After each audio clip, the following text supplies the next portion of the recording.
Hey there, this is Jacob from SurvivalGeek. Today I'm going to show off some methods for purifying water. This is my method. This is what I use. I use the three-stage process, whether it's for camping or bug-out bags or go bags or whatever you're going to do, wherever you're going to go, even travel. This is my method. Everybody seems to have their own method when you come across things, but I want absolutely everything taken care of. So when I'm drinking water, I don't have to worry about anything. Now, obviously, the most basic step people use is boiling water. And if you're under 2,000 feet elevation, you boil water for 1 minute. Or if you're over 2,000 feet, then you boil water for 3 minutes. To kill everything inside, but you still have to wait for everything to cool and go about that method. But when it comes towards pulling water right out of a river and it's cloudy or whatnot, I use the three-stage method. My method begins with you can either use two coffee filters or you can buy these. These are organic coffee filters or tea filters. Look up organic coffee filters on Amazon.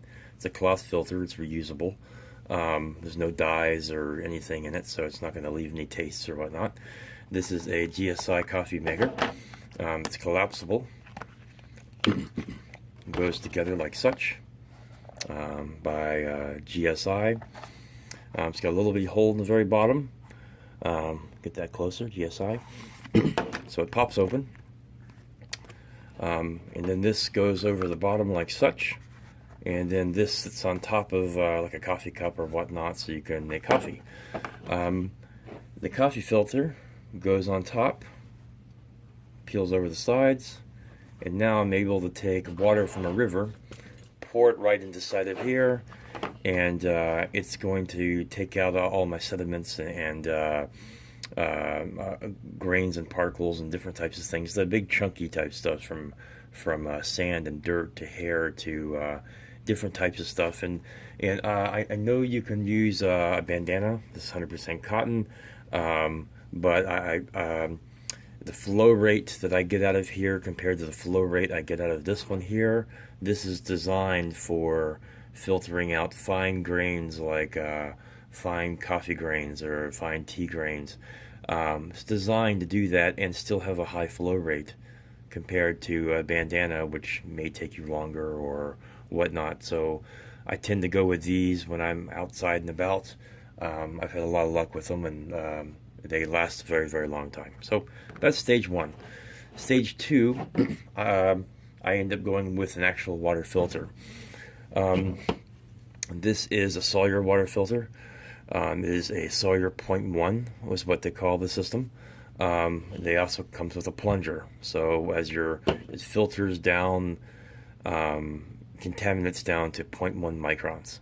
Okay, now we know that viruses can get down as small as 0.0004 microns, so obviously it's not going to do viruses and bacteria too well, but it does do everything else, which is what I'm looking for. Down to 0.1 microns, I want the particles in the water to be filtered down very, very low as far as the particles go. So they come with their own types of bags that I can use for screwing on the actual end of it. And I see a lot of questions out there. So this screws onto the edge. It can also, let's see here, we'll get to that in a second. So it screws on the edge. I can push water out of the end here, and I like the flow rate of the 0.1 system based on compared to the other Sawyers that are out there.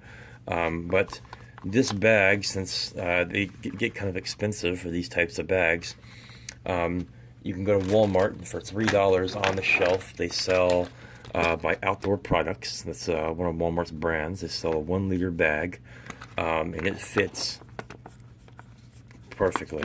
It doesn't screw all the way down, but it is watertight, and it fits. Okay, so you can buy a few of these different bags. I've seen people mark one bag as dirty, and then their other bag is clean, so they don't get them confused. And when you fill it up with dirty water, you want to wipe it down so you're not dripping dirty water back into your clean water again when you're filtering things out and going that direction. But this is stage 2. After you use it, you want to remove this slide from here. You'll see it's got a point in the front. I can actually attach this to an inline filter on the edge of a, let's see if I can bring this up for you. You can see that. Come on, focus. There we go. Find this works better if I put my hand behind it. By the camera, the focus is on my hand. There we go. So I can use a straw method. I can use on the end of a bottle. I can do inline. It's got a few other different attachments you can buy for it. Like you can screw into the actual water faucet and go from there. But the 0.1 has a higher flow rate of water compared to like the Sawyer Minis. Sawyer Mini is nice for certain conditions, but if I'm trying to fill up pots or gallons on boiling soup or cooking game or in the field or doing different things like that, whatever I'm doing, or bigger parties of people, the 0.1 is best suited for that. Walmart prices, the Mini runs $20, the Sawyer 0.1 runs $30, $29.99. I priced it at Cabela's, and it was right at $50 to $60 for the same system. So, woo, high prices. So, back flushing is a must to keep these things operational. They come with a plunger. Fill up the plunger with clean water. You flip this around. It's got a little point on the inside here, and it's got a point here. The two connect. You've got clean water inside, and the first time you push through, you want to force it through kind of hard to force out any grains of sand or different types of stuff. Fill up with more water.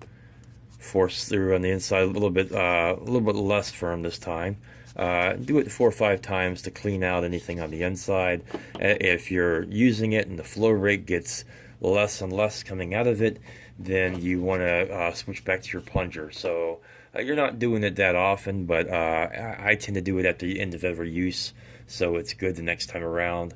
The bad thing about these is that if you're in cold conditions, freezing type conditions, and you're not insulating it somehow to keep it from freezing, whether it be in your pocket or on yourself, then if this unit actually freezes, gets completely frozen, then it can expand and crack on the inside and not be good anymore.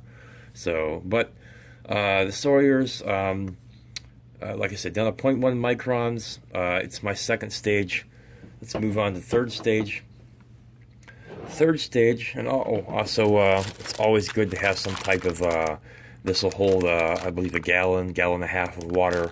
It's always good to have some type of at least 1 or 2 types of containers you can carry large amounts of water. I've done several hiking trips to where I've hiked into a location and there'd be no water at your campsite, but 5-10 miles back there was water. So you would be portaging water from one location into another location where you're hiking at, where there's no water, and you'd be hiking it in from another location. So, pick up water where you can, clean it where you can, go from there. But carry at least a few different containers to where you can carry in water. Like a 5-gallon container is nice, but it's kind of heavy. If you got a few different people with you, you can trade off between the people as it gets heavy. That kind of distributes the weight as you're walking along. Third stage requires electricity. Yay! But don't fret. So let's get to that. Third stage, this is what's known as a Steripen. A Steripen, there's different models. So this is the Steripen Ultra. I undo the end here. The end here has a light bulb, and it has 2 prongs. The prongs sense water so the light bulb can turn on. It emits ultraviolet light. I can stir my water with it, and that's what I want to do, is I want to stir it. That's where 0.1 microns comes into play. I'm filtering down to get much of the particulates out. I don't care about the viruses and bacteria, because the Steripen will neutralize all the viruses and bacteria with ultraviolet light. Believe it or not, in our water system today, if you were to look into our water treatment plants, they use ultraviolet light in our water treatment plants to treat our water. I can use this instead of using any chemicals to, for instance, bleach or iodine or any other types of chemicals. I can use this instead to eliminate the viruses and bacteria. And what it actually does is it stops the viruses and bacteria from reproducing for, like, I believe it's 24 to 48 hours. So you can drink something, it go through your system, and it not cause any harm to your body at all, because it's not able to multiply or anything like that. So very, very good, especially for foreign locations, other countries, so where you can get bottled water somewhere else in another country, and you may think it's clean, but it actually has some type of virus or bacteria on the inside, and you've got issues. So I click it here, it turns on, it says Steripen, it says 1 liter, I double click it, and now it says I can do half a liter. And once I start stirring, 45 seconds for half a liter, 90 seconds for 1 liter. As I'm stirring, it'll tell me when the time's up, and I can go from there. The cap for it, where I put it, has ported holes inside the cap. I don't know if you can see that or not. It's got different holes. There it goes. And it's also got one at the bottom, so it dries very quickly when it's put back together. So this one, the Ultra, has a USB port at the very top. Okay, so oh, I got to charge that when I'm in the field, right? Well, this thing's going to do 30 plus quarts of water before it goes dead. So what you have when it comes towards charging things in the field, that's where the geek side of me comes in. Yeah, this is one of my favorite batteries when it comes towards charging things when you're out in the field. This is waterproof, sandproof, dirtproof, shockproof. It's made by a company called FOSpower, FOSpower. You'll find it on Amazon for about $23 to $25. It's got a hard cap here on the front. Opens up. It's got a USB port here for charging. That's your power in. And it's also got an LED here. If I double click, I have a flashlight. Very, very bright. Reads up. It has 4 dots here in the front. I'm sure you can't see that because it's so bright. But 4 dots tell me what my power reserves are. It's got indentions in the rubber here, so it actually protects the ports from water or whatnot. Turn off the light. I can close it up. So bring this up to the front here. FOSpower output 5 volt, 2.1 amp, capacity 10,200 milliamps. Plus, what I love about this thing is the actual shelf life. I have charged this thing for a year and a half, come back a year and a half, and still have 4 dots and not use it. It doesn't sit there, and the battery doesn't keep going dead and dead and dead. As far as things go, as far as camping goes, these are the best types of batteries to buy. If it's more along the lines of personal use and whatnot, I recommend a company called RAVPower, RAVPOWER. Quick charge in, quick charge out, Qualcomm quick charge ports.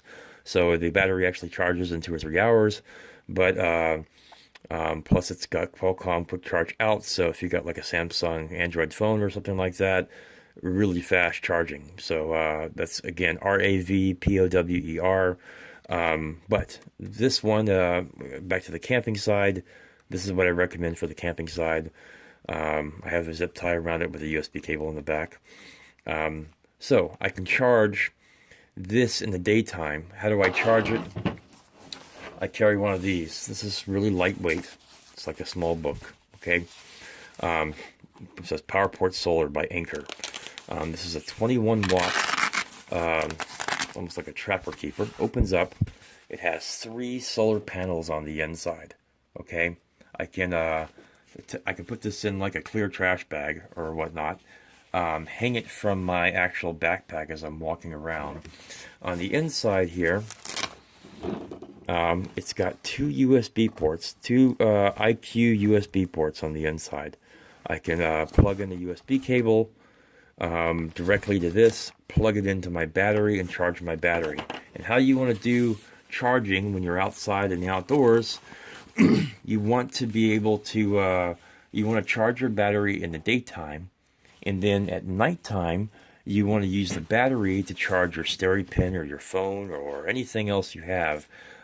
Because things like phones and whatnot in the daytime, when they're plugged into here, they're using power while the device is on, plus they're trying to be charged. So it's best to charge your batteries in the daytime. Like these, you can carry like two of these with you, have these fully charged up, and then use these at nighttime to charge any of your electronics or different things like Steripens. And you're completely off the grid, not worrying about plugging in anywhere, and have this guy with you wherever you go. Very, very useful. I've used this for years. Love it. Again, it's a 21 watt. I'll open up the inside here and show you. There we go. 21 watt Anker technology. Anker is a great company. Prices have gone up in the years, but model number Alpha 2421, 21 watt PowerPort solar. It shows here I can use it in full sunlight. I can use it while it's cloudy, but I don't want to use it when it's rainy for charging different things. So it will work while it's cloudy. So I'll close this back up. So that was stage 3. Stage 3 kills all viruses and bacteria. Now I can drink water without any known chemicals. However, it's always good to carry a backup plan with you. Whatever the case may be, you want to have a backup plan in case all of this fails and you have to go towards some type of chemical. So I carry bleach. This is 8.25% sodium hypochlorite. You want between 6% to 8.25% when you're using bleach. It's 2 drops per quart. And unless you're using 8.25%, I'm sorry, bleach, if you're using that much, you can technically use 6 drops per gallon. If it's 6%, you can use 8 drops per gallon, or you can just use 8 drops period per gallon. That's what I do in my mind. So it takes 30 minutes to kill the actual bacteria inside. If it's cloudy, however, again, you're going to use this system to try to remove as much of the cloudy stuff as possible. But if this were to freeze or something were to go bad and you were to mess up and can't use this system, then obviously this system's out, and even possibly this system's out, because this system requires that there not be any particulates in the water. Any particulates, and you're using ultraviolet light to kill anything, the ultraviolet light will actually bounce off the particulates and not actually do its job to clean the viruses and bacteria within the water. So I'm back to using bleach in this case. 2 drops for 30 minutes. After about 5 or 10 minutes, I do want to turn my bottle over, drip, the same thing I do with iodine, flood my threads slightly and screw my lid back on tightly so it's all sanitizing. But 30 minutes for 2 drops per quart. If the water is kind of cloudy or dirty, or it's freezing cold outside, then double your drops and double your time limit. So 30 minutes becomes 1 hour, 2 drops becomes 4 drops for bleach. So that is my second method for this particular system. I'm going to move over here and show you a secondary system.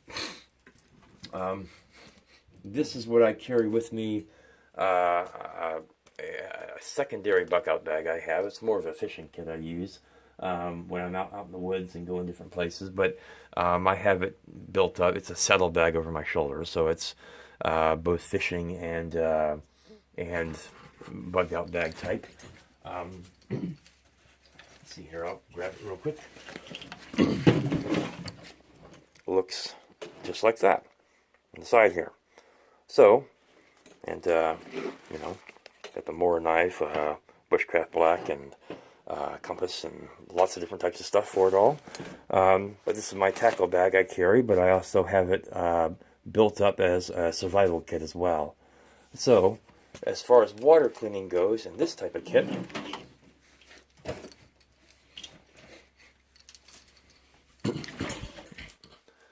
I have first stage, of course.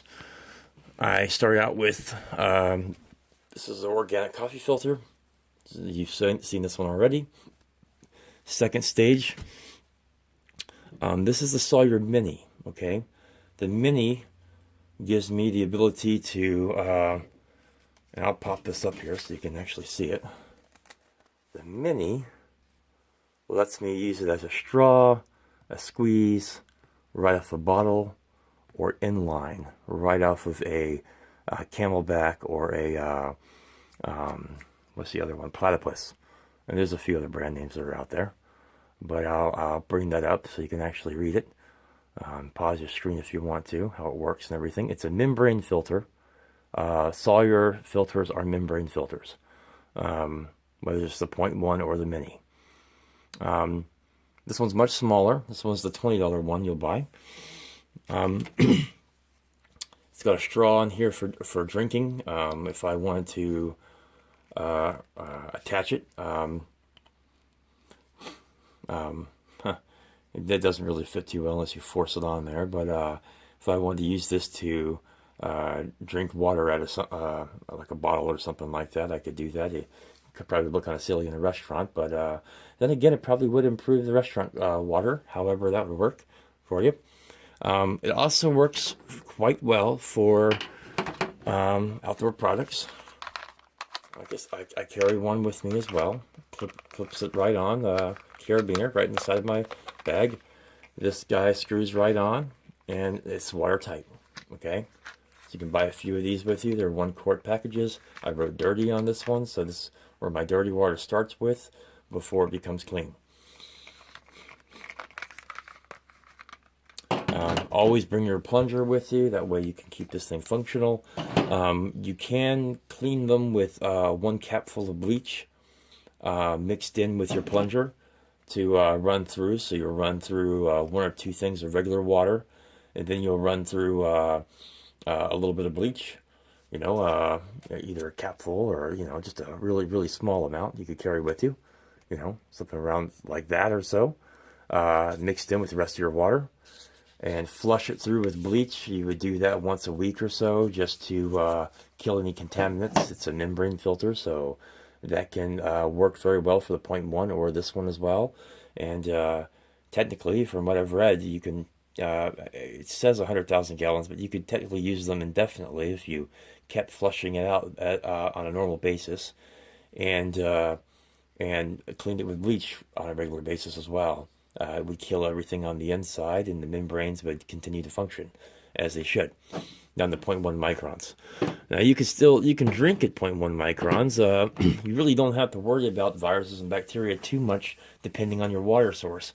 Now, there's other types of things. Obviously, most of these filters don't clean out that people don't think about. For instance, acid rain or chemicals. If you're drinking water off a stream and there's a neighborhood nearby, and that neighborhood, for instance, has lawn companies that come by and they spray down the grass with like that green dye, and it's supposed to make the grass greener, or chemicals or fertilizers or different types of things, and then that actually goes into the you could think maybe 10-20% of it, or 30% is what I've heard in environmental science classes in college, actually goes into the ground. The rest of it runs off into the streams, into the rivers, into the lakes, or gets evaporated and goes up in the air and becomes into the clouds, and then rains back down as acid rain. So you have lots of chemicals there depending on the water you're using. So you may think viruses and bacteria are bad, but try drinking chemicals and different things, and a lot of these types of systems won't clean out those chemicals. You can boil the water and it still won't clean out those types of chemicals. You can use a solar still which is dig a hole in the ground, put a plastic bag or a trash bag across the very top. Underneath, you would do a some type of a bucket or a container. You would put you could use different types of things from water to shrubbery on the inside. Cover that with your plastic and weigh down the sides of the plastic and drop like a light rock on the center of the plastic. So as the sun heats up the plastic, preferably black plastic works better, so it gets hotter. But it heats up the stuff in the ground. It evaporates, turns into moisture. You basically got like a still. Moisture goes up onto the bottom of the plastic, and since you've got the very center weighted down, it drips down into the bucket.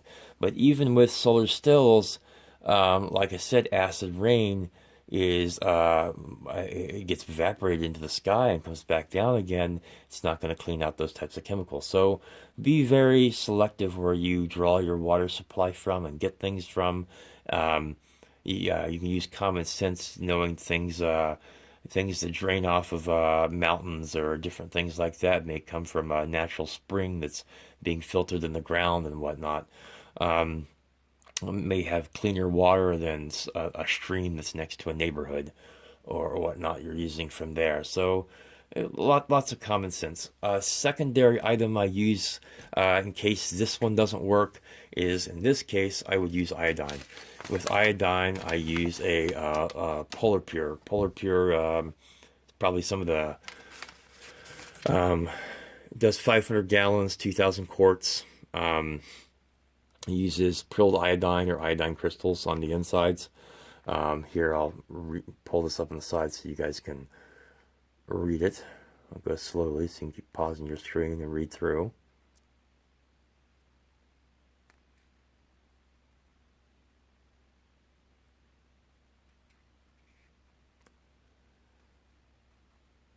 And yes, that is a thermometer on the outside, so it tells you how many capfuls you would need per quart based on temperature.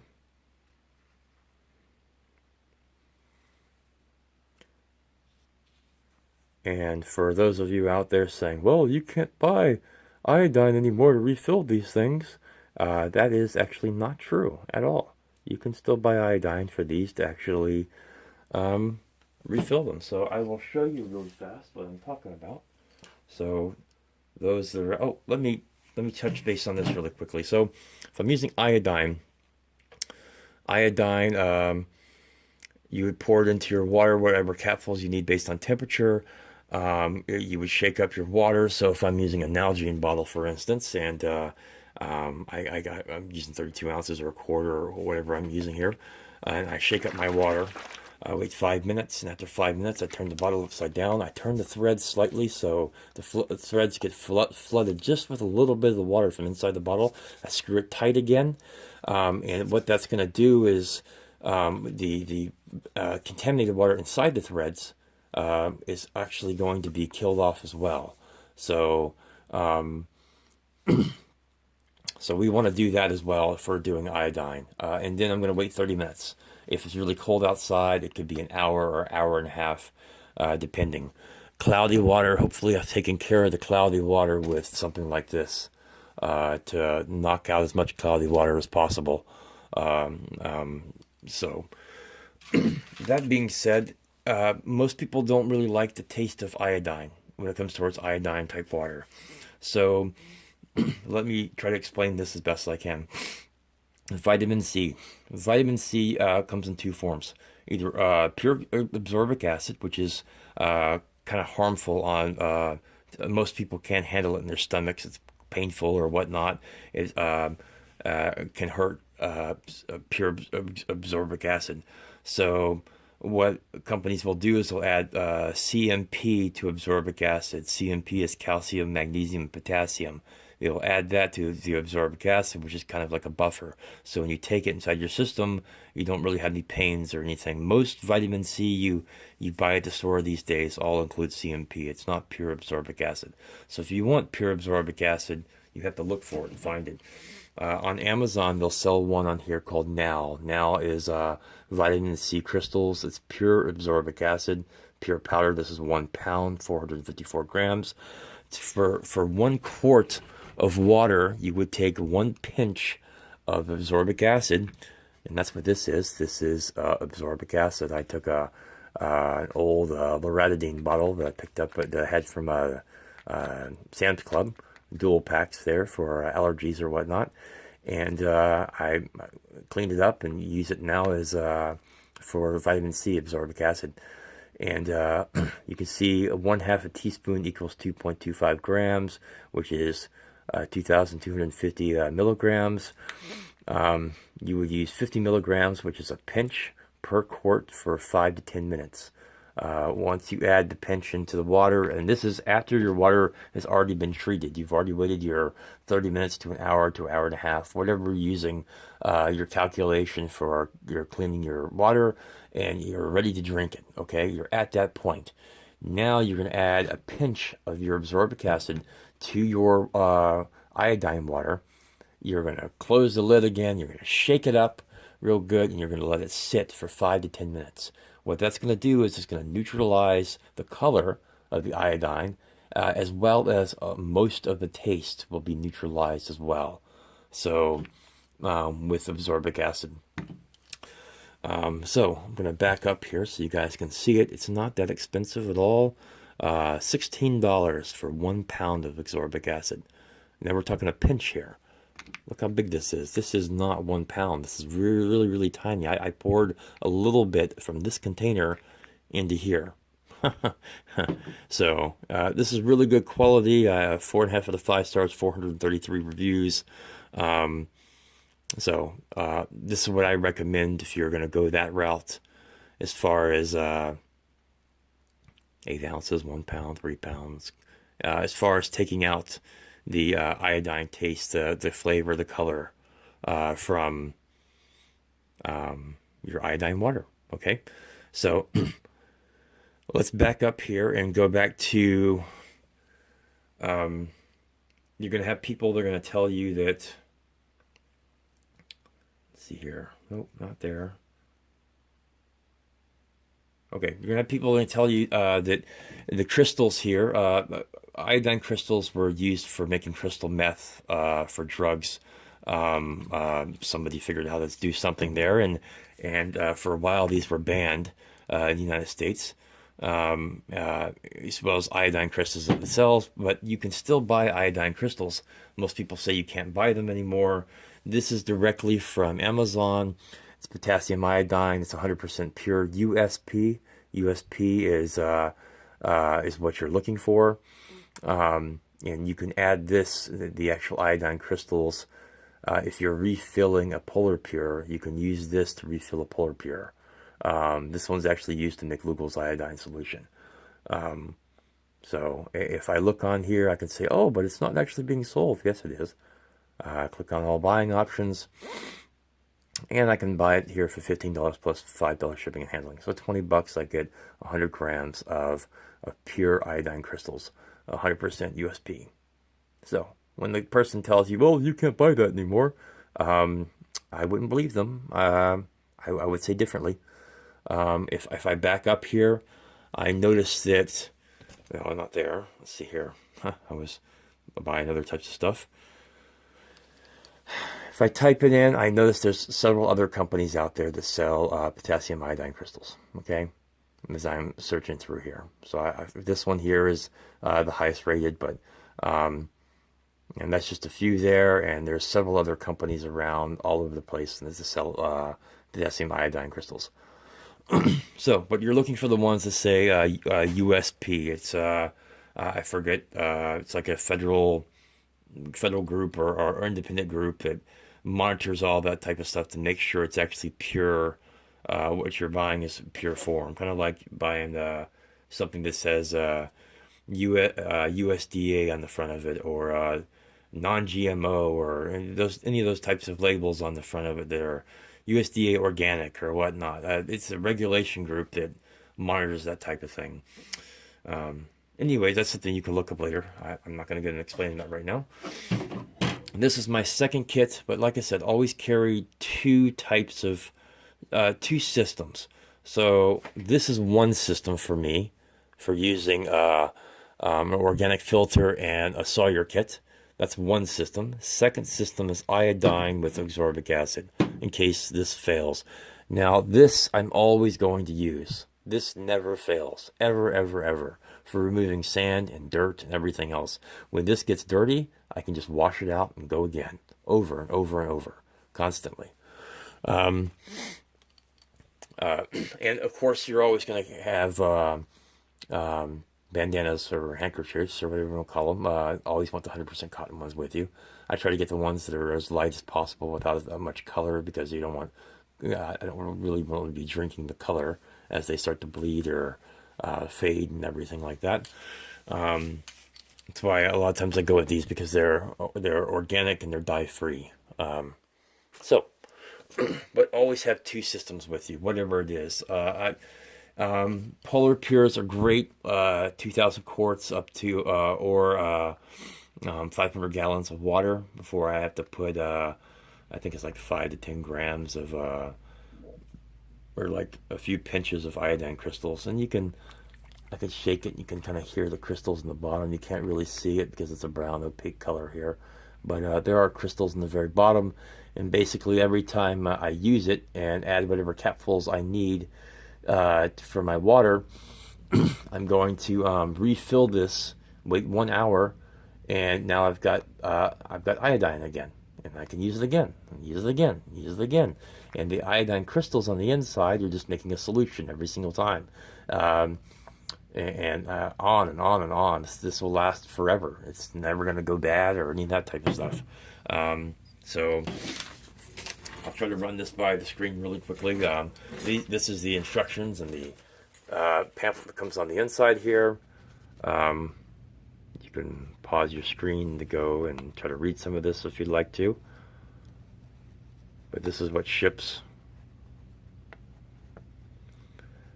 If you find some of them have this one has a brown top, some of them have blue tops. It doesn't matter what top they have. Both work just fine. Flip over in the back, and then they go over different types of other treatments, from chlorine to heat sterilization, different types of water filters. A lot of pretty good information.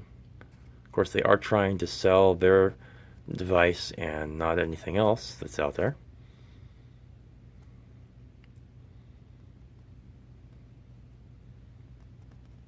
Yeah, that's a really good tip. Still water versus moving water. Always pull from moving water. Don't pull from still water. So, that is that. So, I hope you guys learned something. This is my kit. This is what I do, what you guys do, what other people do. Some people might think this is overkill.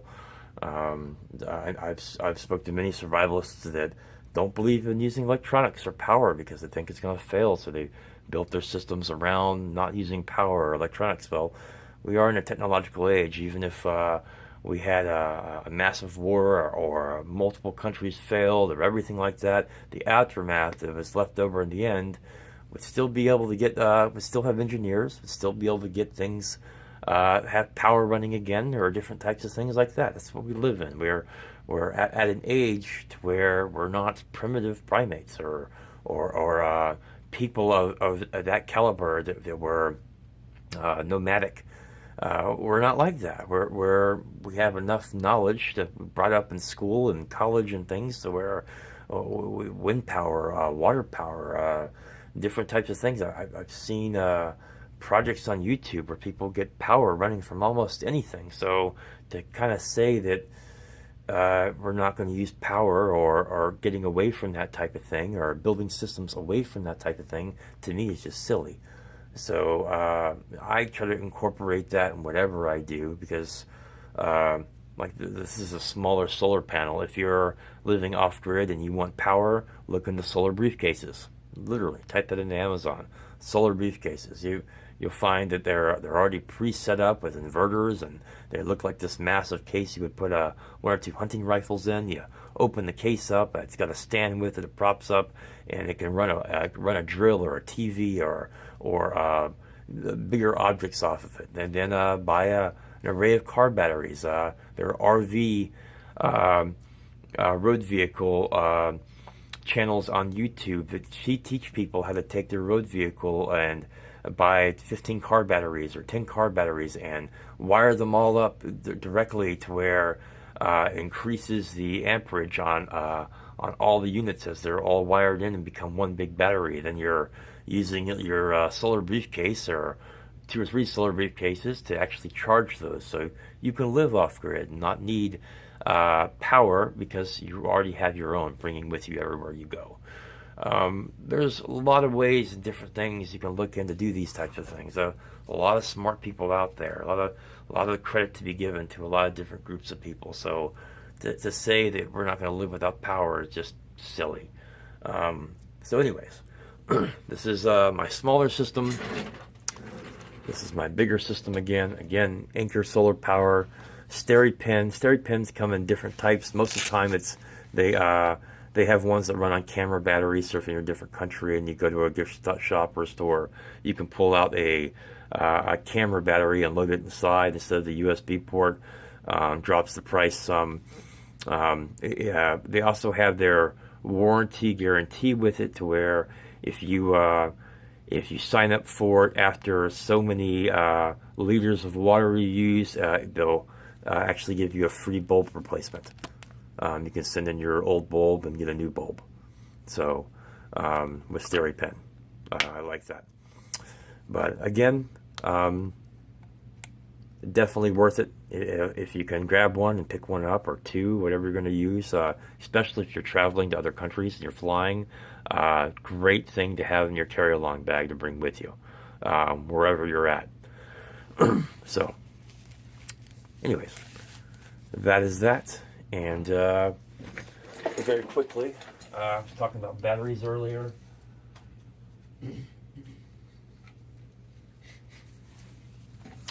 These are both in my EDC I carry with me every day. These are both by RAV Power, R-A-V Power.